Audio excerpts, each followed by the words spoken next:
Hello and welcome back to Beaglington-On-Sea.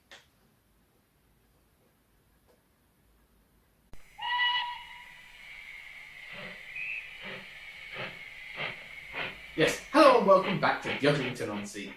And I'd like to say a massive thank you, shout out to my regular commenters, David and Kelly and Hubert. It's really great having the support of people that just keep coming back and interact with you. So thank you very much to them, and thanks very much to all the new subscribers. I was pleasantly surprised when I posted my review of Henry. Within a week, he was on 1,500 views, which is pretty good. So he's actually starting on today's episode, because I think I mentioned that he was going to be pulling coaches in the next video, so that's what he's going to be doing. But I will get to that in a minute. So yes, massive thank you to everyone for watching and commenting and subscribing.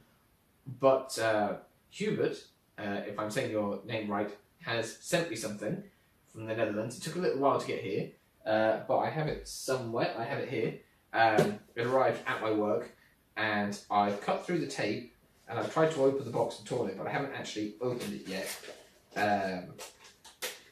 But we'll get to see what's in it now. So, here's a piece of paper. It's not an invoice, I hope. If I can get the paper open, it says, I've sent you, oh, that's interesting. I'll have to look at the box for those.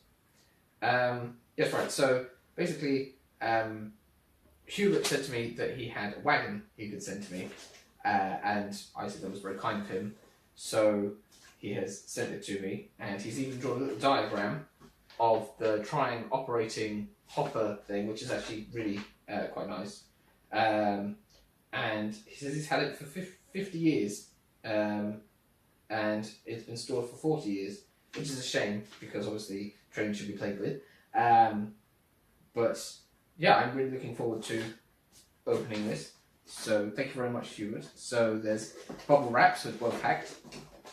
So in here we have, it's rather lovely, I can see it through the thing, trying hopper, and it is, you won't be able to see it from here, but you'll see it in close up when it's running, the Concept Iron Limited hopper, and it's the operating version. So if you pull this lever, the bottom falls out, and as people who know trying know, there's a grey operating hopper thing, which I'll have to get one of, because I have a grey one and an orange one in my drawer, two different types.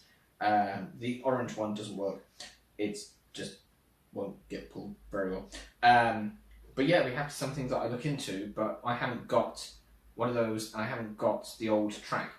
But it'll have to be something that I can set up on the floor, because I'd love to get some of those operating accessories like the giraffe car and stuff. But it's nice, it's got a little bit here that says built in Britain on that side.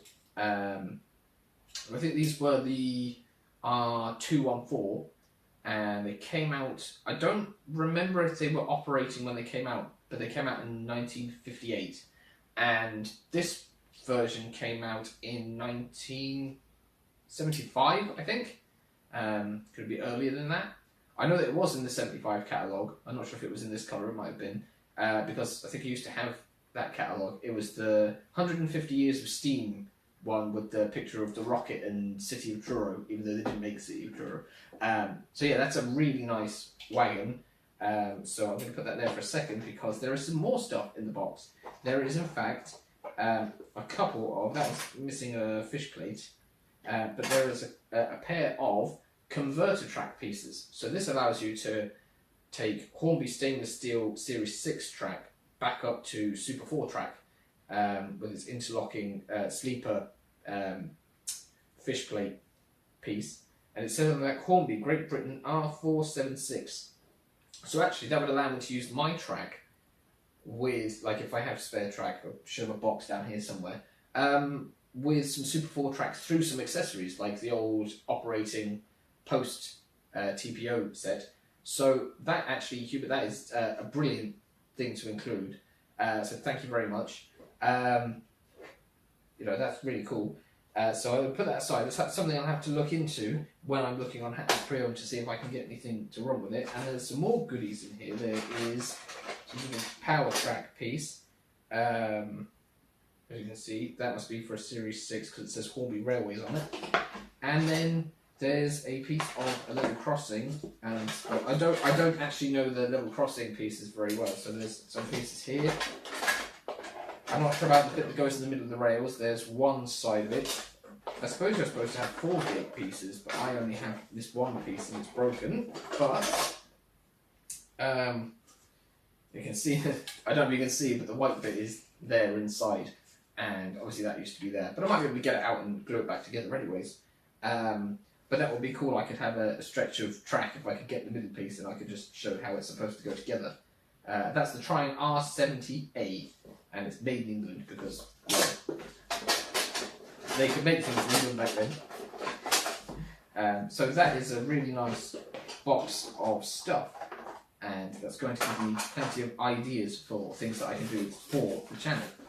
So I've got the bubble wrap down there, the box of the accessory stuff over here by Project Baldwin, and I'm going to take this and I'm going to make up a rake on the middle line because I left that free because I didn't know exactly what I was getting, because I've got Henry on the outside and something else on the inside that I'll explain in a minute. But for now, while I go get those other wagons at the drawer, I'll cut to myself at the desk explaining one of the things that I'm going to be doing in this video. So in this video, the main theme is about getting Merton back on the rails. So I filmed myself attempting to repair that, or I will film myself to do that, and it will cut into it. But I've also been trying to convert a 0F into an Era 1 steam locomotive, or rather, look a bit like one, because I can't afford Lion or Tiger, but I really like the wood effect. So I'm going to have a bash at doing that myself. So I'll just cut to myself at the desk right now while I go set things up.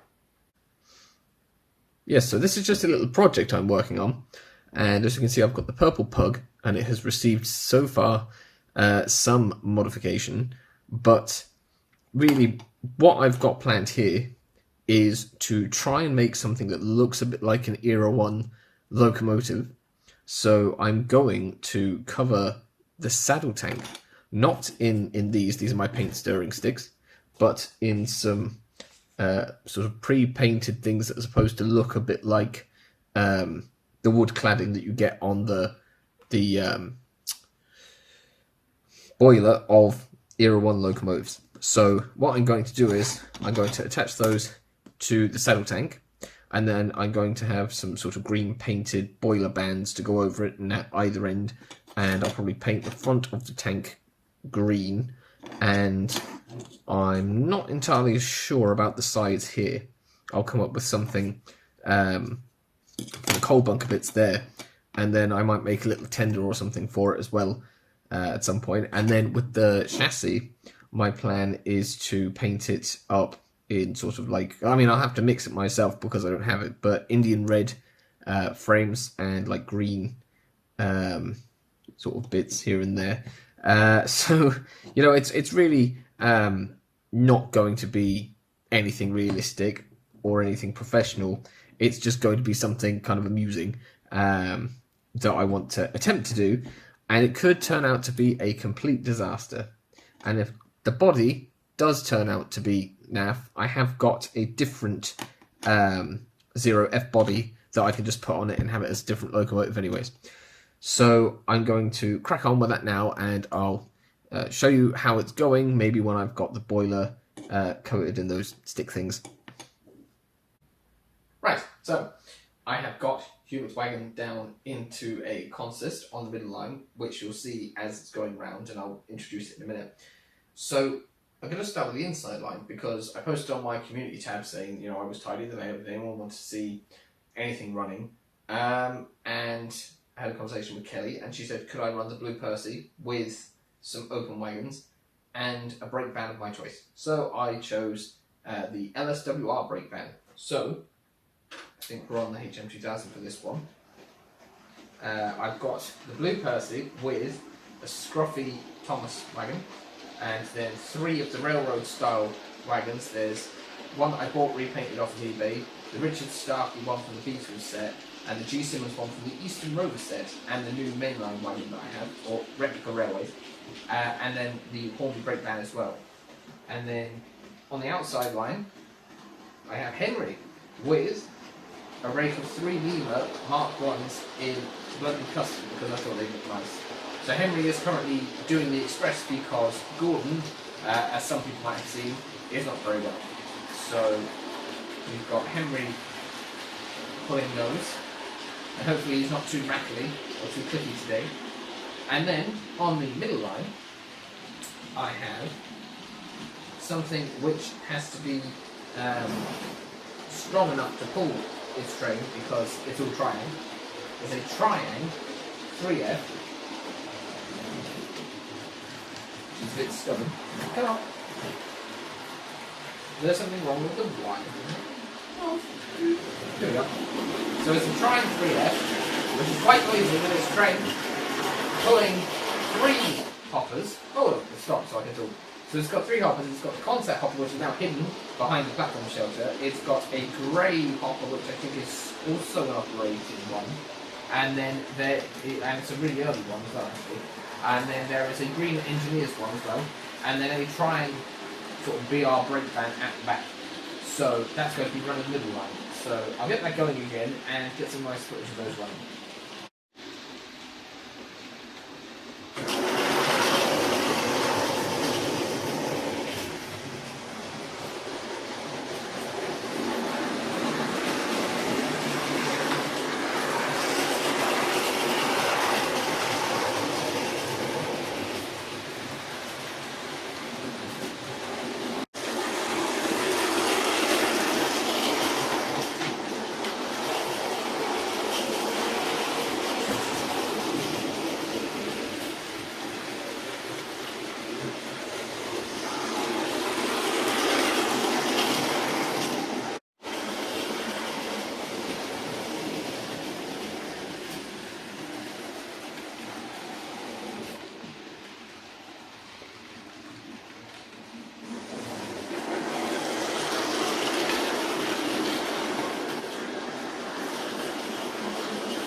Right,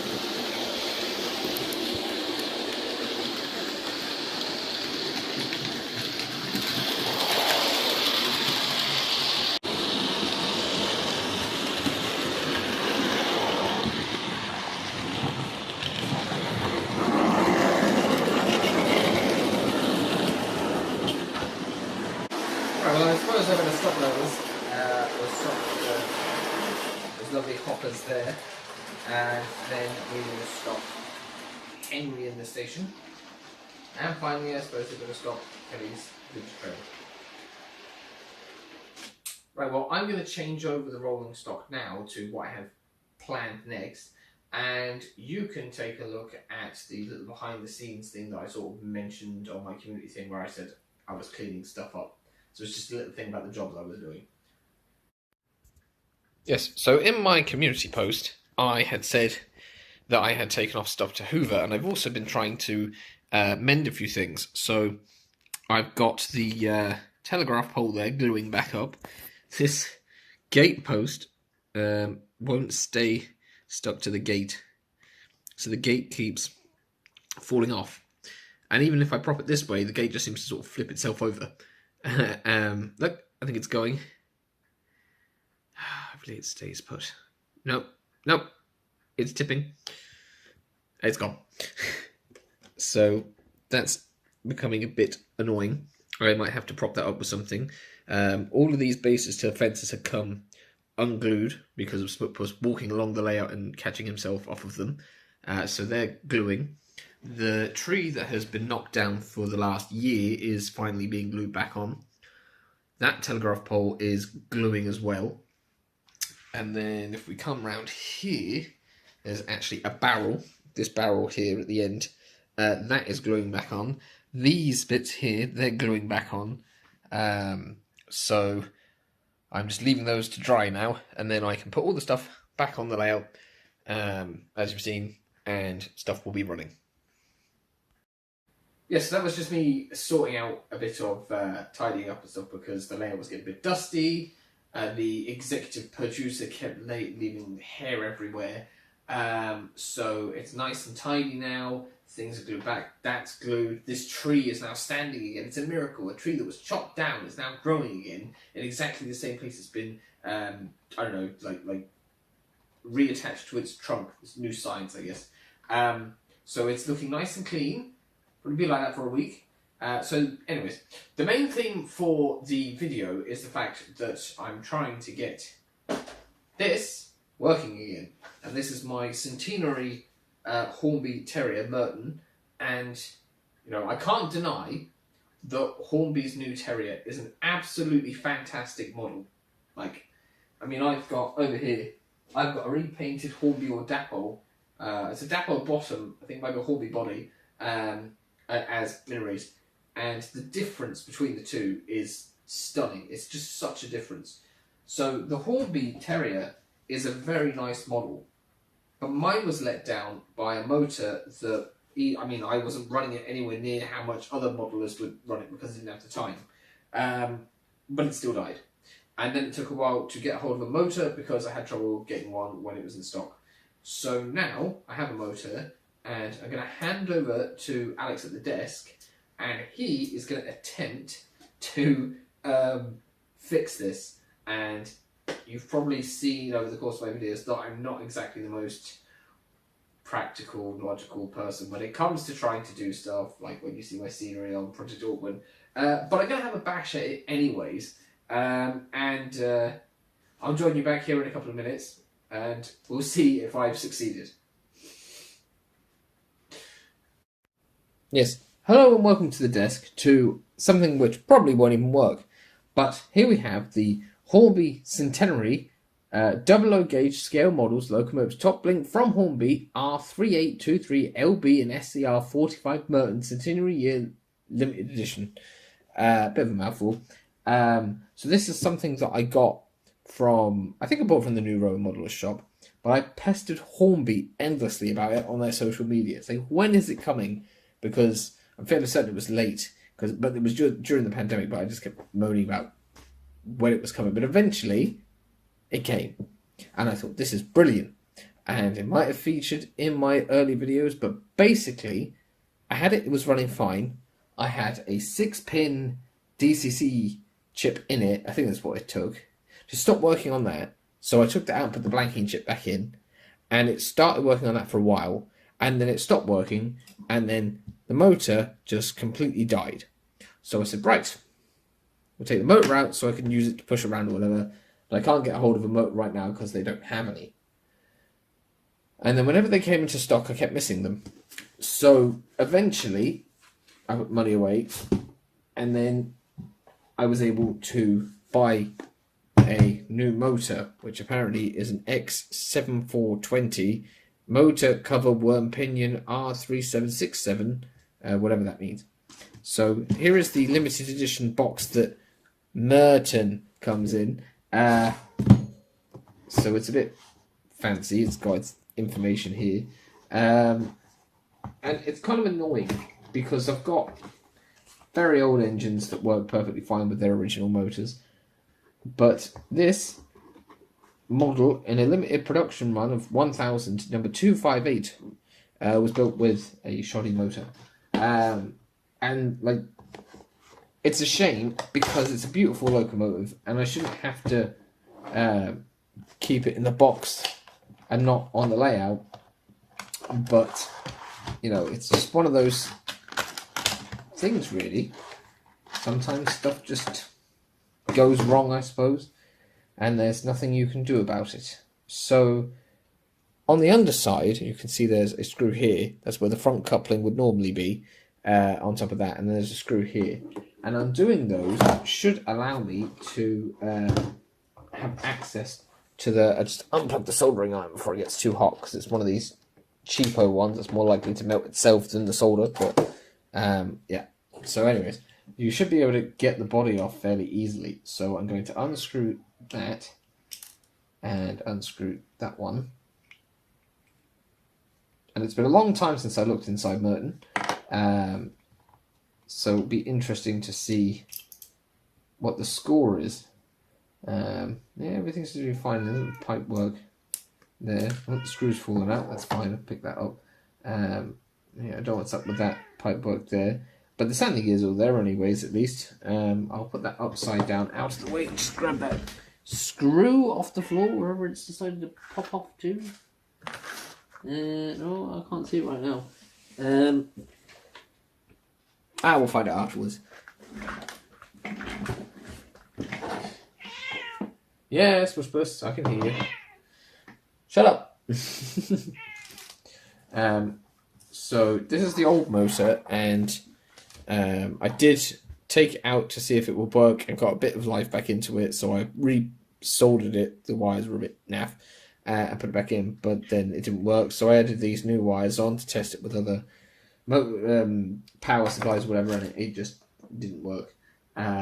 So I've got the rolling chassis here, and from what I recall, you undo these screws and you put the motor back in or something. Where the wires are that go from the motor to the rest of it, though, is a good question, because there's a wire there and there's a wire there. So I have two wires, but I don't know which way round I'm supposed to wire them. Does it matter if I wire it back to front, really? I don't know. And I don't know whether space inside the locomotive is going to be an issue. I almost don't know whether just to take the whole DCC harness out and just wire it straight to the chassis, which I might do, which might be easier. So I'm just going to take a minute and turn off the camera because I'm going to be wasting time while I work it out, and then I'll come back to it. Okay, so at this point, I'd like to point out that there are some tiny screws on this sort of housing up here, and you need a tiny screwdriver to undo them. Just turning each one in turn to make sure this... Sorry, it's the cat knocking stuff off the windowsill. Plastic doesn't break because it's very thin, and I don't want to mess this up. Okay, so I've taken the screws away now so that they won't get lost, and I've opened up this motor compartment, and obviously you've got the blanking chip here and the DCC thing, and I might just be able to use these wires that come up and solder them direct to the motor, which might be easier. I don't know if I should bother trying to unsolder them or just cut them and retin them.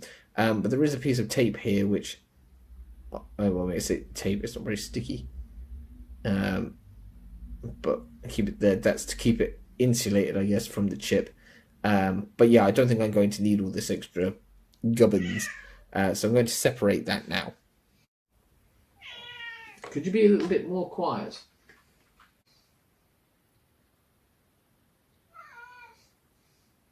Well, Smush Puss, if you want to do the soldering and the electronics, you can. But given that you don't have opposable thumbs, it's probably going to be quite difficult.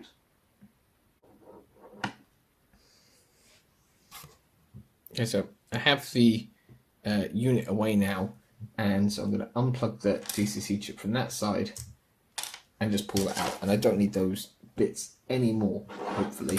And now I can just wire these to the motor, hopefully. So just going to see if I can trim this just ever so slightly. I don't want to take off a huge amount of wire. There we go. And I can just tin those, and then I should be able to get the motor done. So we've got a bit of solder here. Heat up the wire. I don't know the way that wire's up there. But,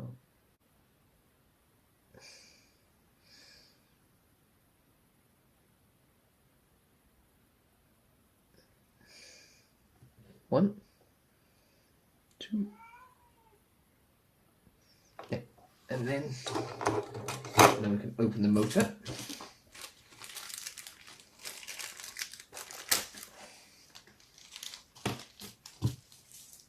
And so, yeah, this motor was from the new Robo Modeler's shop and was relatively inexpensive, really. I can't remember the exact price, but the fact is that it's a completely new motor, and you know, it didn't cost an absolute fortune. So the only problem is going to be remembering which way up it goes, but I assume it goes that way because the chassis is metal. So the trick is now going to be soldering these together and hoping that the wire is going to be long enough. So I'm going to sit that where it's supposed to be. I might be able to fit the wire in the hole of the tab. Oh, I can. Oh, that's perfect. Right. Do it that way and pull that back through to where the solder is. And then, there we go. Should be job done. I just need a little touch.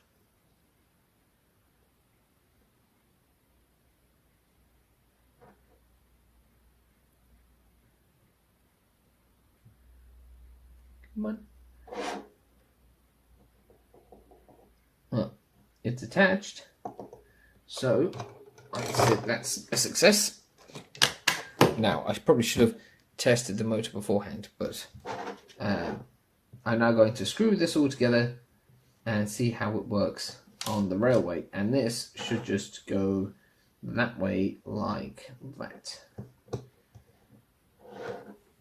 Right, that's the last one there, screwed in. Really mess up my own handiwork there. But I'm really hoping that that will work because they're both soldered onto the motor contacts. There's nothing causing any sort of short circuit. There's nothing that's going to be contacting anything. This is electrically sound now. I can't see any reason why there should be any problem with this whatsoever. So I'll go and put the body on and then we can test it on the railway. Well, here she is, the fantastic looking, but not always perfect, Merton from Hornby. So this will be the first time that I've tested it. I've waited till now to see if it's going to run, and this could be catastrophic or it could be a miracle. So it's on the outside line, which is this dial. So I'm going to slowly, you'll hear it click when it comes on. But this is the HM2000. There's the click. Slowly. Oh, I hear a buzz. I see some movement. She's moving. She's rolling. She's going. And there are the Hornby 4-wheeler, the Hatton 6-wheeler, and then 2 more Hornby 4-wheelers. And by a miracle, let's look at this up here, I have managed to repair something which involved things like soldering, which I am not good at. So I'll put it onto about 50% speed. There we go. So it's out of focus because I've been doing it close up, but look at that. She is actually working. Right, well, I will park her in the station and I will introduce the next other pair of locomotives. Yes, I'm back behind the cliffs at Beaglington-On-Sea, and Merton is finally able to pick up his passengers down at the station. And I have 2 more trains over here. One of them is pulling stock that sort of goes with it, and the other one is pulling stuff that probably doesn't go with it. Which is the interesting one, because on the middle line is a locomotive I picked up on eBay for a very reasonable price from a seller in Germany. I think their name is Gurno or Gurnot, I'm not entirely sure, but I'm very grateful to them. It was very well packaged with nice foam and everything, and it will appear in close-up probably on the next episode of Project Oldwin because it'll look good there. So basically this year is 160 years of London transport, I think it is, and this is a 150 years of London transport locomotive. And that's funny because that also ties into that catalogue that that concept wagon was in, which was from 150 years of steam, which was in 1975. Lots of things are tying in this episode. It's always a coincidence. So this locomotive is a London Transport Prairie from Bachmann. I mean, it was unboxed. It had one small bit of damage detail in transit, but it's not really noticeable. And yeah, I got it for a very reasonable price because I've seen people selling these for like over £150. I saw an example the other day that was listed for £295, I think it was, somewhere. I'm not sure if that was one of those archivey things that shows you what things are sold for, but I did not pay anywhere near that for this. This was a steal compared to that, but not an actual steal. You know, I'm law abiding, but I've got that there, and it's this one. So I have the London Transport Prairie now, which is a beautiful locomotive, even without its, is it supposed to have Westinghouse gear or something like that on the side of the tank? So it's not truly accurate, but that's never really bothered me anyways. Unless I'm doing a review where something has to be accurate, but yes, it's there with 2 B-set coaches and a suburban coach because they're all in sort of crimson and I think it looks good together. And then on the inside line, oh, that's the wrong controller, I have my Lima Class 50 Revenge because, is it a Curascale or someone that are doing Class 50? Someone's doing Class 50 with Rails of Sheffield, and they're doing one and they're doing a limited edition one with Rails, which is Revenge. And it looks fantastic. It looks a lot better than my Revenge, but, you know, I've got a Revenge. So 3 cheers for Sweet Revenge. Here it goes, around there. And there goes Merton, I think. And finally, the London Transport Prairie. So I'll get some nice footage of these things running, and then we'll move on to the next thing, which is actually quite interesting.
Did you mean to do that? Or was it just a mistake? Silly Billy. Well,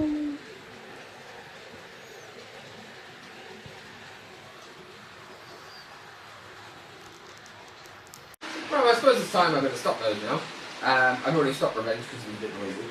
So I'm going to stop the Prairie. There. And then I'm going to stop Merton.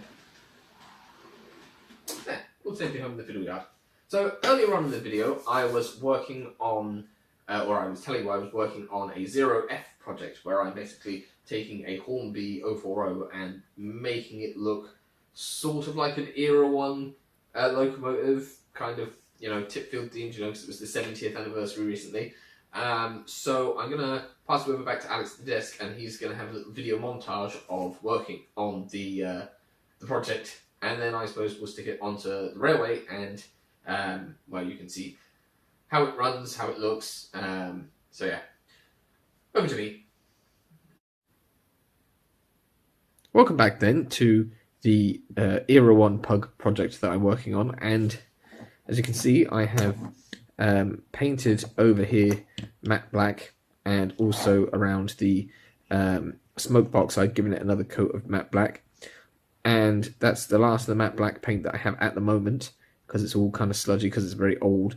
And I also have gold paint over there I was going to use to touch up some of the stuff in here because it's getting a bit rubbed off, but I can't because it's also gone. So at the moment I've got this sort of gloss green, and I've done the wheels, and I've done the cylinders and parts of the steps, and then I'm going to try and mix up a sort of Indian red for the sides of the frames and the buffer beams and everything like that, and then maybe do a gloss black on the running board along here where the paint has kind of gone over, and I need to do the springs as well back into black, but they were already looking a bit rough anyways, so I just kind of went over them with the green, and then I'm going to stick these on over the top all the way over, and they'll be like, they're like yellow painted strips that will hopefully look a bit like sort of timber cladding, and then I'll make some sort of green boiler bands with a slightly darker shade of green for this end and this end, and maybe one in the middle or two in the middle. So that's where I'm at the moment. And you can see it's green at that end as well. And obviously before I just used a saw, like a hacksaw, just to cut the other bits off of there. I've kept them anyways, in case I need them for any other project. When I painted the inside of the cab like bright yellow, trying to make it sort of as colourful as possible. I don't know what I'm going to do about the funnel, because maybe it should be taller, but I don't really want to like hack that off or whatever. But I also don't have any gold paint at the moment to colour in the top of the funnel where the cap is, so that might be a job that happens like later on in future when I get the paint. But that's how it's going so far, and then eventually I want to make like a really small like tender for it, but I haven't got around to doing that just yet because I'm not entirely sure how I'm going to do that. But for now, that's where I'm at, and I've got to go and stick all these little strips of papery things onto it, and hope that they stay flat, and hope that it doesn't mess it up, because otherwise it's going to be a pain to take it off and then find a new way of doing it. So I'm going to go get on with that now. So this is the process that I'm doing, where I'm attaching these wooden strips as they're supposed to be. And it's a bit difficult because I'm now moved behind the camera, but I have to say it's one of the most tediously frustrating things I've done modelling wise, because they're so light. And they just need to be in line at the one end and sit next to each other. It's just so so infuriating. But yes, I'm getting there anyways. So I'll show you how it looks when it's done. So this is how the frames are looking at the moment, and the chassis. The suspension springs have been picked out in a sort of a darker green, which I've used elsewhere, and then the bit here is in a lighter green, the same as the cylinders and the wheels. And then I've also painted the cab interior walls yellow, and that will match up with the body I'll show you in a minute. And I've made up this mix of paint to be the Indian red kind of style frames, and then my hands are covered in paint. But this is how the body is looking, and I just have to do the boiler bands and trim the wooden bits, and then that's pretty much done.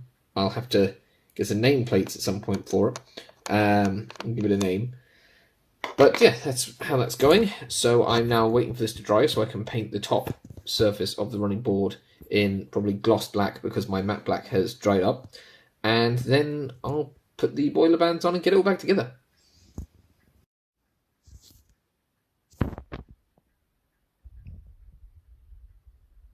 Right, at this point I've got the end boiler bands on, and they'll need a bit of tidying up paint-wise on the end, so you can't see the end of the wood. But that's how it's looking now. I've just got to do the over bands. I'm going to have two over the rest of it, and then hopefully it will look how I want it to look. But it's really looking a lot like I had in mind, and I can't really picture things in my head, so I kind of had to come up with the idea on paper. And yeah, it's actually looking remarkably like how I wanted it to look. So I'm just going to get on and do this boiler work, I suppose. And here she is, finished at last. The Era 1 pug, or the retro pug, or whatever you want to call it. So, yeah, I think it's worked out quite well. I know that, obviously, it's gone a bit askew, but it's not that noticeable, especially since it'll be zooming around like the pocket rocket that it is. But I think it really captures what I wanted it to look like. I mean, I love the way that the colours have worked, and I like the yellow cab interior. It's quite cool now that you can see it. The gloss black that I put on has come out really well. I did a green chimney cap instead of waiting to get gold, because I just wanted it to look some way decent. But yeah, no, I'm really pleased with how this has turned out. I've got my little crew in the cab, so it's looking a bit Tipfield-esque, I'd say. Like it's the loosest possible image of, you know, an Era 1 locomotive, just by doing this with over the tank. Like, I mean, it's just such a unusual disguise for the 0F. So I'm going to go put that on the railway now. So here we are in the fiddle yard at Beaglington-On-Sea, and the retro pug is on the middle line. And as you can see, I've coupled it up to an open wagon full of coal, so they've actually got fuel for their journey, because I haven't made the tender yet. And I've chosen to put it in a consist reminiscent of its inspiration, and that is my little Tipfield train. So I've got the coach, I've got a brake van, I've got the tender in quotes, and then I've got the retro pug is going to be playing the part of Lion or Thunderbolt. So hopefully this will be nice running around the layout. And then on the inside line, for the last one, I've got the Bachmann Junior Diesel Davros with the German coach, I think it is. And because it's on DCC, the light seems to be staying on the whole time, which is quite cool. But I don't know if that will like blow the bulbs or whatever. I don't understand enough about the DC and the lights and the DCC. But yeah, there's the NCB brake van on the back, and then hiding out of the way is the BR-B12 with a BR goods train. So I'll put the camera back up at the front and get them running, and then we'll get some nice footage, and hopefully this works and looks nice going around the railway.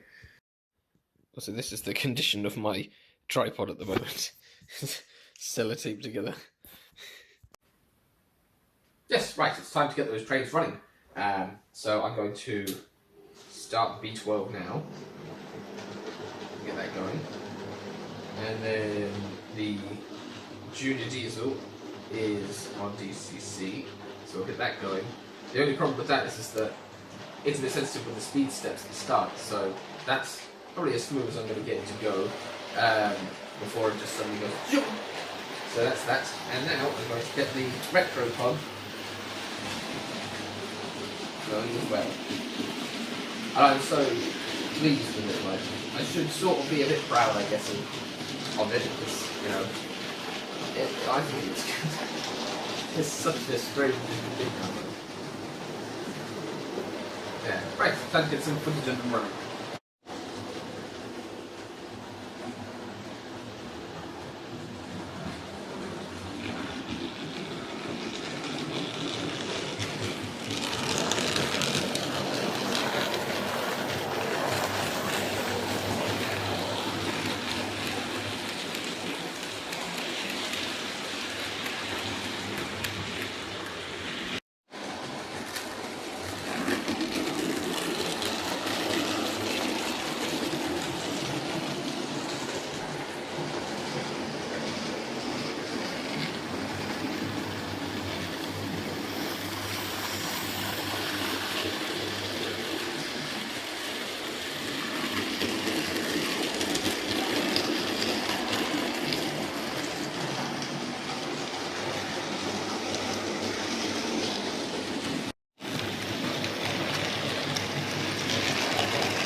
Right, well, I think it's time I better stop these now, so I'm actually going to stop the little tip field train there, and these swirls in there, we'll stop the